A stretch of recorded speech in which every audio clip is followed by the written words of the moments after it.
if that was black people, they wouldn't have gotten as far as the grass. Well, I mean, look at the protests that have happened at state capitals where they've been arrested and shot just for being there, Right. not, illegally armed in Washington, D.C., storming the nation's capital. Like,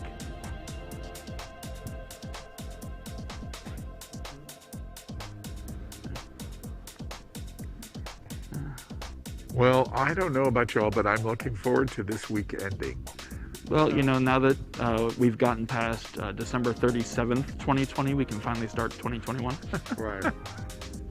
And I saw a very funny meme. what level of Jumanji are we at? Oh, jeez.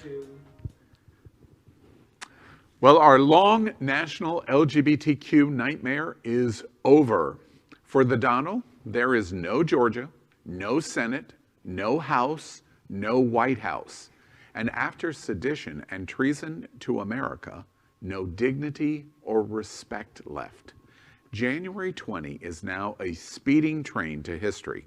The Equality Act will likely arrive on the platform on May 1, 2021, and the promise of full civil rights to the LGBTQ community will become reality.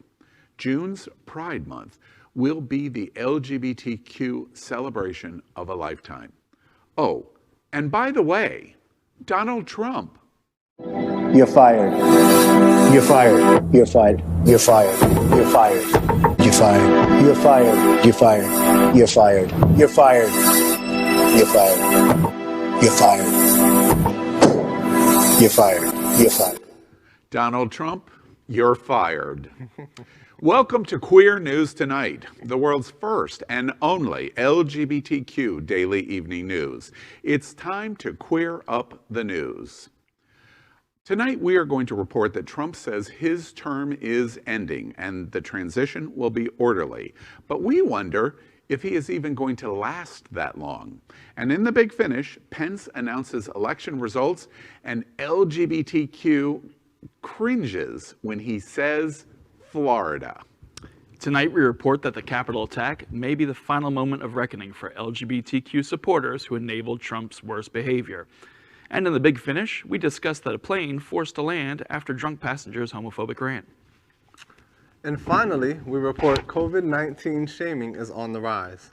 But is it useful? And in the big finish, hashtag Trump is done is gaining ground.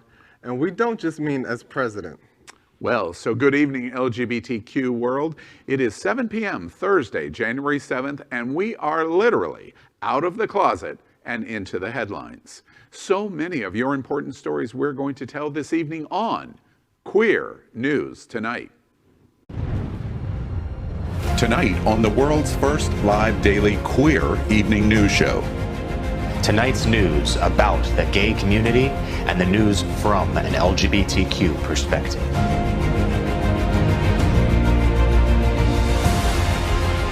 Are our gay stories important to you? In headlines, politics, entertainment, gay culture, travel, religion, and more. Reported by respected anchors. Out of the closet and into the headlines on Q News Tonight. Well, thank you for joining Queer News Tonight. This is a live, unedited LGBTQ evening news show. Whatever happens, you will see it. This evening, we bring you the news of and perspective representing the LGBTQ community from South Florida, America, and across our world. I'm your Queer News Tonight anchor, Al Ferguson, and tonight let's welcome anchor David Hopkins. He is well known here in LGBTQ South Florida as an officer for the Lambda Men's Brotherhood, a nonprofit organization focused on building a legacy of gay philanthropy with the mission to identify and help fund critical needs in our community.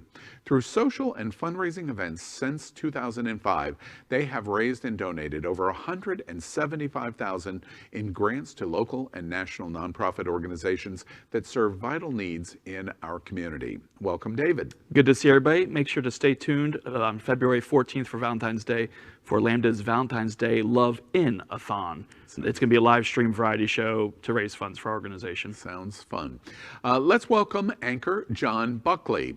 He is a client advisor at Ramoa, Vice President and Program Director of the nonprofit organization Unity Coalition, as well as creator of the initiative Kioba, a traveling social event offering free with inspiring speakers, topics, and a safe space for all gender loving men of color. Plus, he is also known as Buck Lords, a member of the famous House of Lords. Welcome, John. Thank you so much, Al. Stay tuned because Kioba is getting ready to come back full force in 2021. Excellent. Tonight we begin with the queer headlines. The LGBTQ community in South Florida and across America is diverse. Our community across the world is vast, and here are the bullet points of the queer news for today, Thursday, January 7th. Let's begin by queering up breaking queer news. Trump says his term is ending. Transition will be orderly. President Donald Trump, for the first time, acknowledged his defeat in the November 3rd election and announced there would be an orderly transition on January 20. Inauguration day after Congress concluded the electoral vote count at 4:30 a.m. this morning, certifying President-elect Joe Biden's victory. Trump's acknowledgement came after a day of chaos and destruction on Capitol Hill as a mob of his supporters stormed the Capitol and unleashed unprecedented scenes of mayhem in hopes of halting the peaceful transition of power. Members of Congress were forced into hiding, offices were ransacked, and the formal congressional tally of Electoral College votes was halted for more than 6 hours. Trump said, quote, "Even though I totally disagree with the outcome of the election and the facts bear me out, nevertheless, there will be an orderly transition on January 20. The statement posted to Twitter by his social media director. Trump's account had been locked down by the company for posting messages that appeared to justify the assault on the seat of the nation's democracy. Trump added, quote, "While this represents the end of the greatest first term in presidential history, it's only the beginning of our fight to make America great again," end quote. Trump's refusal to accept reality and his incendiary rhetoric reached a breaking point Wednesday when loyalists violently occupied the Capitol in one of the most jarring scenes ever to unfold in the nation's capital. Authorities said 4 people died during the violence, including one woman who was shot by an officer outside the House chamber. Trump had encouraged his supporters to march on the Capitol to protest lawmakers' actions, and he later appeared to excuse the violent occupation of the mob. He said, quote, "These are the things and events that happen when a sacred landslide victory is so unceremoniously and viciously stripped away from great patriots who have been badly and unfairly treated for so long," end quote. Trump wrote in a message that was later deleted by Twitter. He added, quote, "Go home with love and in peace. Remember this day forever," end quote. Everyone at Queer News Tonight thinks Donald Trump got one thing right. Only one thing. The LGBTQ community will remember this day forever. Yeah, this was downright treason by these people to declare armed war on Congress. And one of the people who was photographed stealing the lectern from Nancy Pelosi's office was actually from Al's neighborhood on the west coast of Florida in the town of Parrish. He's the husband of a woman who's a doctor there and likes to sit at home all day, because I don't think he's employed, broadcasting his hatred of the liberals and supporting Trump. So it's unfortunate. The one time we lose a Karen, and, you know, this would have never happened if the person was a different color than me? Yeah.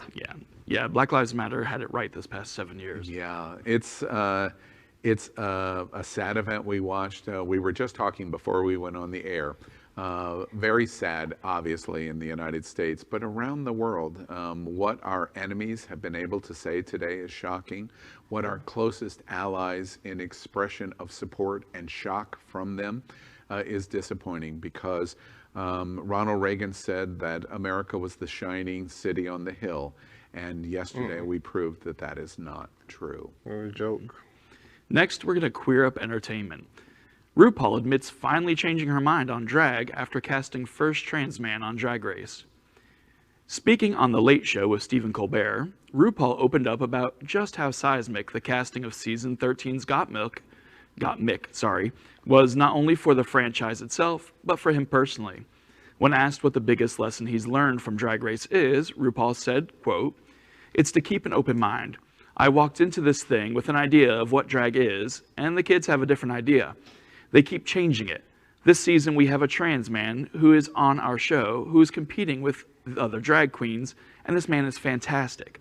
Fantastic. So, you know, I keep moving with what the kids are doing," end quote.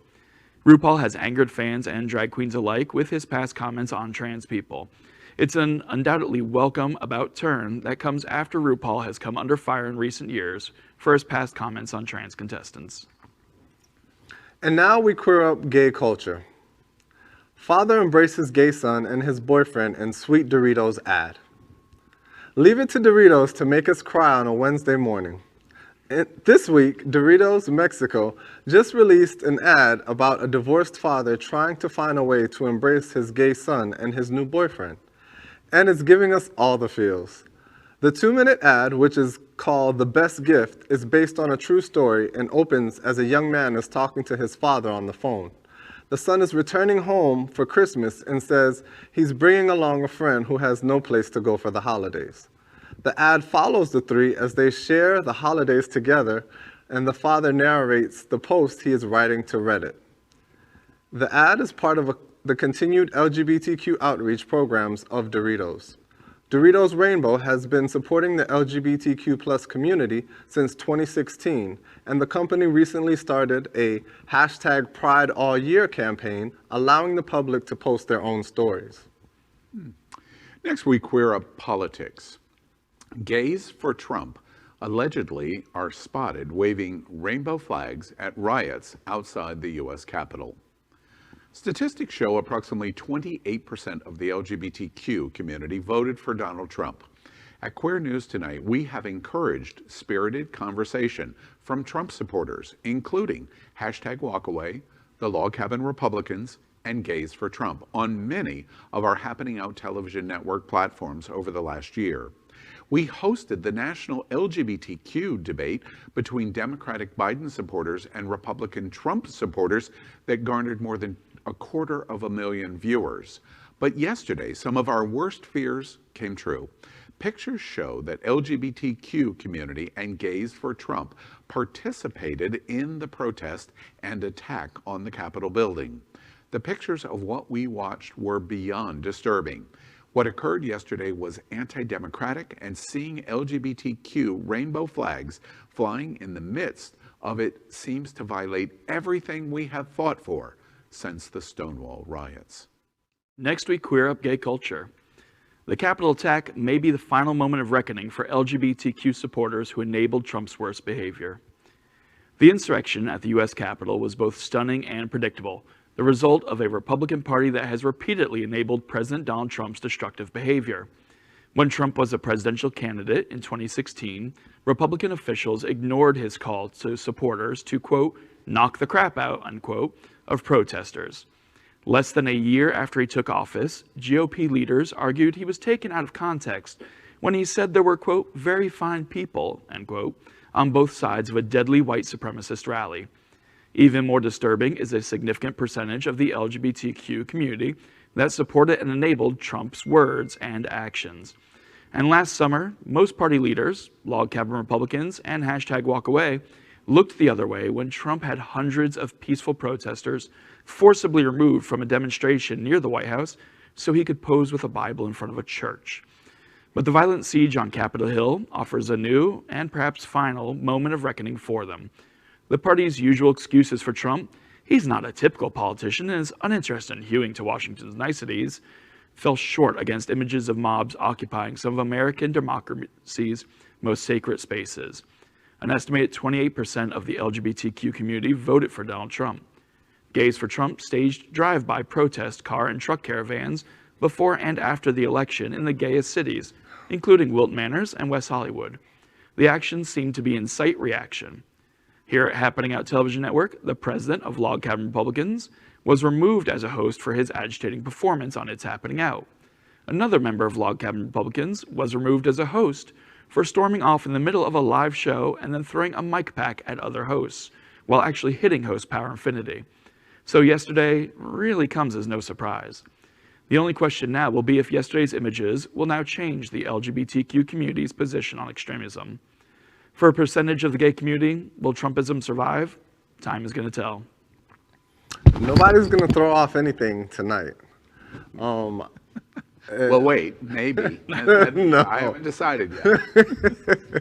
I think it's truly a hot-ass mess, what we saw yesterday. And, you know, it's disgraceful among many things.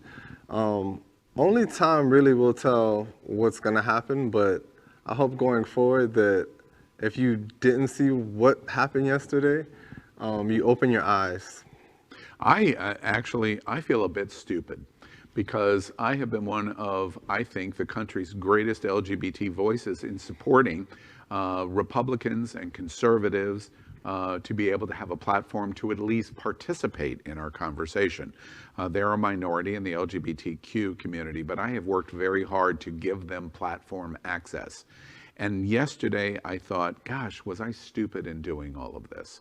Gays for Trump, hashtag walk away, and the Log Cabin Republicans have repeatedly demonstrated their enabling actions of allowing what happened yesterday as being fundamentally anti-democratic and anti-American. And to be honest with you, I regret my participation in it and even giving them the platform for communication. Well, you know, it's like they said in like the 50s and 60s. These deviants exist in all sects of society, except for they were talking about gays in general when they said that. And who was saying that? The conservatives.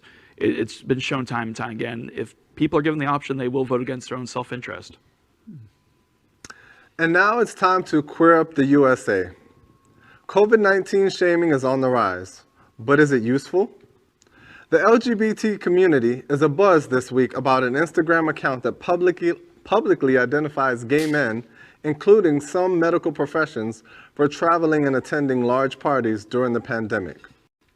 Run by an anonymous person, the page points out that asymptomatic COVID-19 spread is real and deadly. The controversy raises questions for all of society. Is this cyberbullying? Should people be held accountable for potentially dangerous behavior? Does public shaming work? The Instagram account Gays Over COVID have created a national conversation about what is happening in the LGBTQ community. The issues are: a year full after COVID-19, more than 26,000 LGBTQ Americans dead. If we even care. Why won't we follow the medical advice? How is what we watched over the New Year's weekend at Jeffrey Sanker's White Party Puerto Vallarta any different from the objections we have seen at the White House on masks, on gatherings, on rallies, on the basis of science? So are we watching total frustration with the growing selfishness in our LGBTQ community? Additionally, the conversation is growing in shaming is a suitable strategy to get compliance in the behaviors that science says are required. We are at a unique moment in LGBTQ history. What should the next steps be? Well, it's a fundamental question that I think we're going to talk a lot about it in 2021. We have reported on the Jeffrey Sanker White Party Puerto Vallarta all week long. They tried to hide, the party was canceled by Puerto Vallarta. They moved the party. They tried to secretly hide the party. They secretly communicated on the party, and thousands of people attended the party, both in Puerto Vallarta and Brazil. And I have to say, here in South Florida, we saw similar kinds of situations. So we're not exempt from it by any stretch of the imagination. The question is, what's the best path of balancing the the issues of pandemic and our need to celebrate and socialize with the value of how do we get our participation to be appropriate, and do we need to shame to do it? And that's what Gays Over COVID is now bringing to the forefront. Yeah, that account I do find interesting because many of the people sharing from it to shame people are they themselves participating in these behaviors. My charity organization runs a big event every year called the Leather Masked Ball. This year we were greatly reduced in capacity. Normally we have 300-400 people there. This year we capped capacity at 100 people. Over the course of the night we had about 140 total. Masks were strictly enforced and everybody had a good time. You can still have a good time and be safe. Seeing crowds like that where it's just putting everybody at risk, it is unacceptable to me. I can't agree more. I think we have to stop being hypocrites, first and foremost. And yeah, we can safely have a great time and still be social without putting your life in danger. Mm-hmm. And the life of others that you love and care about. Especially, that's the important one. I agree. Well, that is our queer headlines for today. So let's catch up next on exactly what we're talking about, the LGBTQ news surrounding COVID-19. With our special segment we have done every day in pandemic, over a year now, called Quarantine Quickies. Tonight we report the devastating effect coronavirus has had on the American and worldwide LGBTQ community in the total number of LGBTQ cases and total number of deaths. So let's queer up Quarantine Quickies. A former COVID-19 skeptic begs Americans to mask up after testing positive. A Florida man who previously questioned the effectiveness of wearing masks has reversed course, but only after being hospitalized with COVID-19. This week, Chuck Stacy released an emotional video on social media in which he revealed he was having trouble breathing and appeared to be hooked up to an oxygen tank. His plea was for all of us to follow the science. Later in the week, he posted again a second video to Twitter. He stated because of his first post, he had received death threats since going public about his diagnosis. In that video, he said, quote, "I listened to the wrong people say the wrong things. I was wrong. Can't be more wrong. But to wish me death? To say I don't deserve to be treated? What is wrong with you people?" Watch what he said.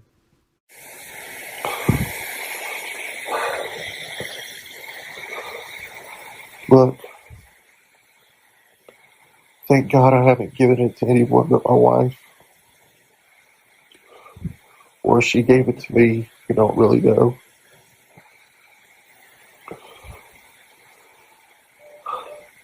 I took my doctor's advice and wore a face shield because of my claustrophobia.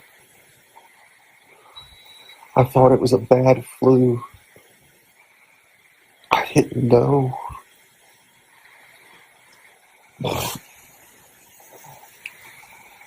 I listened to the wrong people say the wrong things.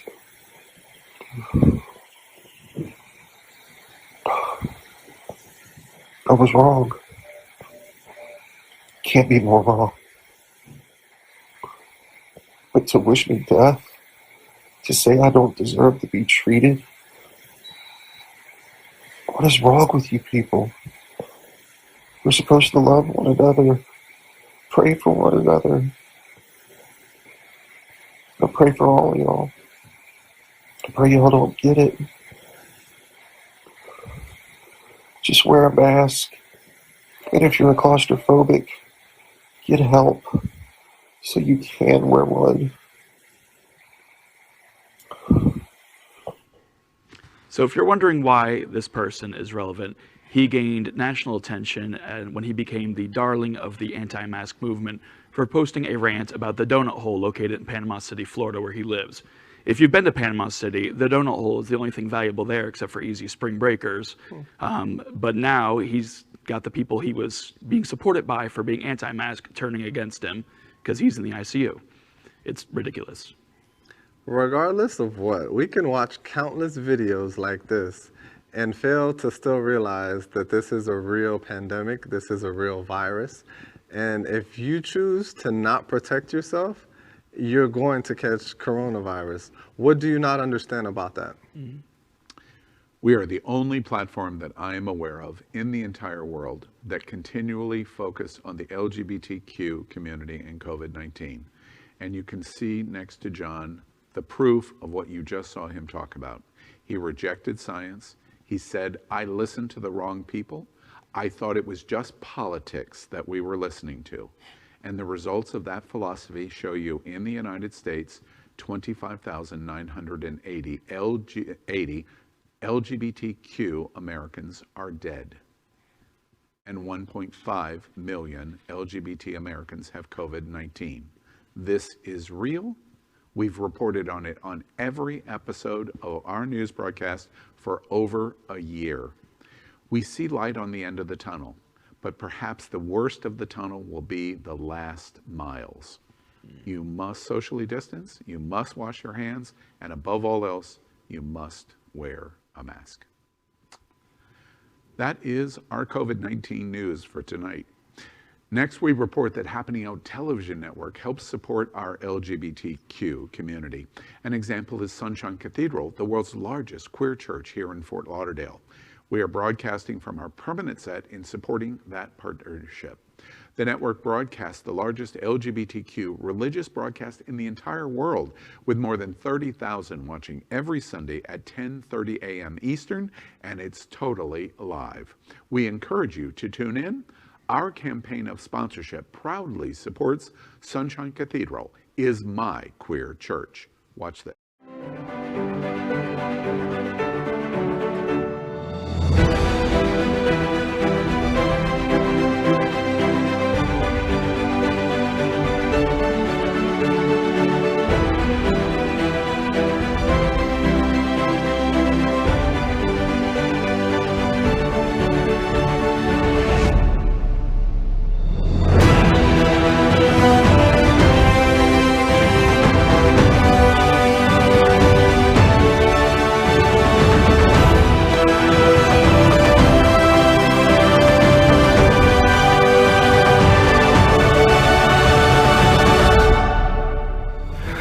I'm Rihanna Petrone, Dancing Diva of the Palm Beaches and South Florida Gay News Best Drag Queen for Palm Beach County, and Sunshine Cathedral is my queer church. You go, girl. Next, Queer News Tonight is proud to launch our brand new Thursday night business professional segment. We are calling it NetWerQ with a Q. Get it? Where we will highlight and network live with local LGBTQ business leaders, individuals, and organizations from around South Florida. Make sure to now follow Queer News Tonight along with all of our Happening on Television Network shows on the business, professional, and employment-oriented online service platform, LinkedIn. Tonight's segment is about LGBTQ special needs in real estate. Daniel Quintana lives in Miami, born in Caracas, Venezuela. He is currently the CFO for DoMi Real Estate Advisors, a boutique real estate agency and company owned by partner and husband and real estate broker Ruben A. Sanchez. To tell us a bit more about DoMi Real Estate Advisors and its many contributions in the real estate community for LGBT, it's our Chief Financial Officer and Training Director, Daniel Quintana. Welcome, Daniel, and thank you for joining us here on NetWerQ. Thank you so much, El. Amazing opportunity for us, DoMi Real Estate, to be in your program tonight. Well, we're happy to have you here on this Thursday night business segment that we're doing now.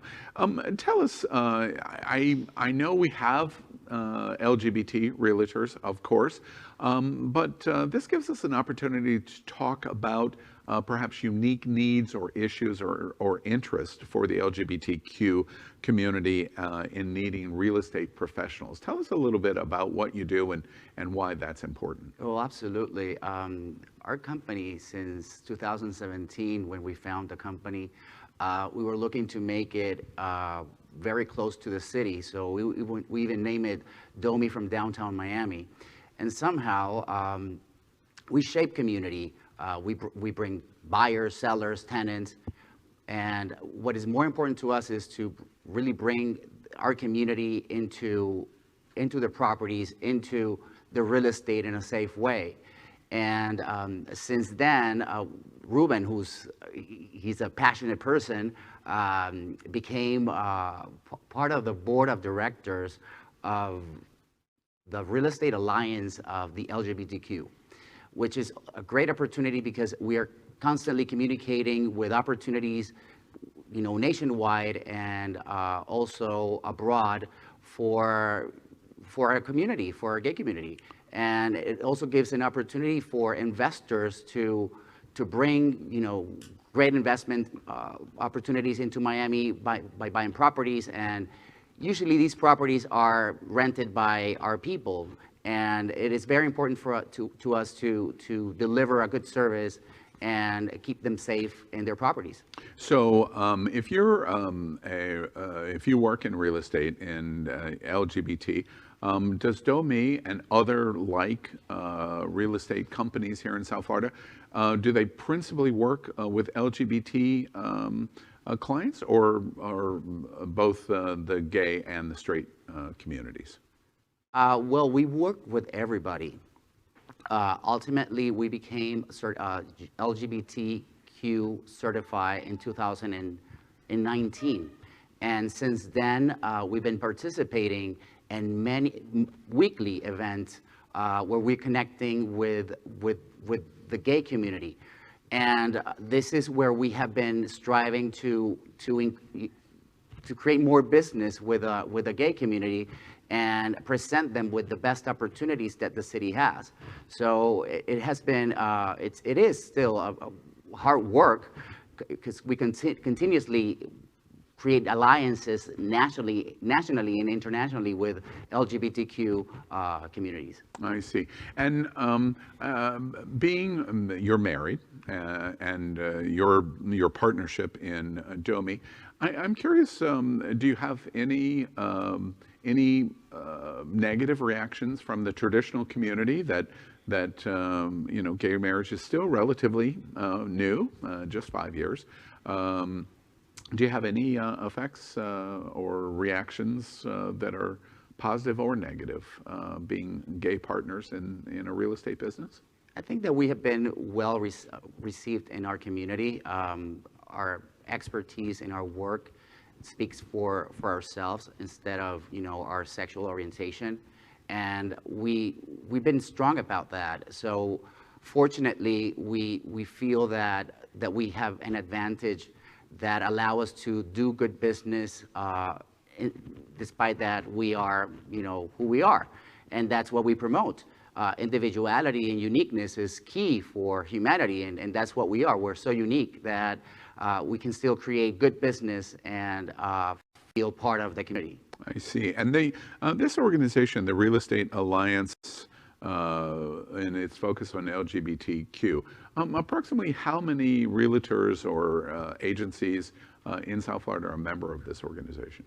I honestly don't know the number. However, we are a large community of realtors, and that it's amazing because we are constantly crossing business within us. Excellent. All right. Well, Daniel, thank you for being with us tonight. This is the first time at Queer News that we have focused in this new segment, of course, in NetWerQ, but focusing on the different business interests in the LGBTQ community. We're using South Florida as an illustration, but this is true all over the country, and you have an opportunity through this real estate alliances for an LGBT focus to look at realtors that understand your unique needs in our LGBTQ community. And of course, one of the top is DoMi, real estate advisors. And Daniel, thank you very much for being with us tonight. Thank you. Have a good night. All right. Next up, we'd like to thank our set designer, Concepto Modern Living, here in Fort Lauderdale, for making this set in this amazing queer church campus possible. Finally, we thank Queer News Tonight's hotel sponsor, Best Western I-95 Fort Lauderdale. This is the closest and best choice to the famous Wilton Drive, and our host and guests stay at this LGBTQ ally partner. We encourage you to stay here when visiting South Florida. Well, now we're going to end tonight's broadcast with the big finish. These are today's silly or news that entertains the LGBTQ community. In the big finish, a plane is forced to land after a drunk passenger's homophobic rant on Jet 2. Yeah, people don't realize that in the U.S., but also internationally, airline stewards and stewardesses are effectively law enforcement. If you mess with them, they can park your ass out the door. Exactly. Bye. Just bye. I think it's interesting because it costs a lot of money for Jet 2 to land that plane at an unscheduled airport, inconvenience all the passengers on the plane because somebody was homophobic and they were ranting out loud about it. And they should open the door and throw them out. That, or maybe land the plane would be a less obtrusive way. But is the world changing in terms of the support of the LGBTQ community? Gosh, that's what those flight attendants certainly demonstrated. Well, in the big finish, hashtag Trump is done. Let's pause there a moment. Who is Felicia? And we don't mean just the president. Yeah. Just as president. I love this video clip because animals can sense evil, and that bird is not having it. Nope, he's like, this evil-ass orange man. Yes. Actually, that's the White House on the left, and that's the Capitol on the right. And there is a direct reaction to the insurgent actions that are going to take place on January 7th. What's interesting to me is Trump is done. He has destroyed his legacy as president of the United States. The question now is going to be what happens after January 21. What happens to his golf courses and his real estate jail and his hotels? And yeah, Trump, hashtag Trump is done. Bye, Felicia. All right, in the big finish, Pence, this is kind of a sad story. It was so scary for all of us here in South Florida. Pence announces this morning election results, and LGBTQ America cringed when Pence said Florida. Watch this. The whole number of electors appointed to vote for President of the United States is 538, 270. The votes for President of the United States are as follows. Joseph R. Biden, Jr. of the state of Delaware has received 306 votes. Donald J. Trump of the state of Florida has received 232 votes. This is the fact that when Trump created Mar-a-Lago and turned it into a resort, he had to sign a document with Palm Beach County saying he could not use it as a residence because it was against zoning. So even though he has it listed as residence, he can't live there. So I hope they've got a good jail cell ready for him. Pack your bags.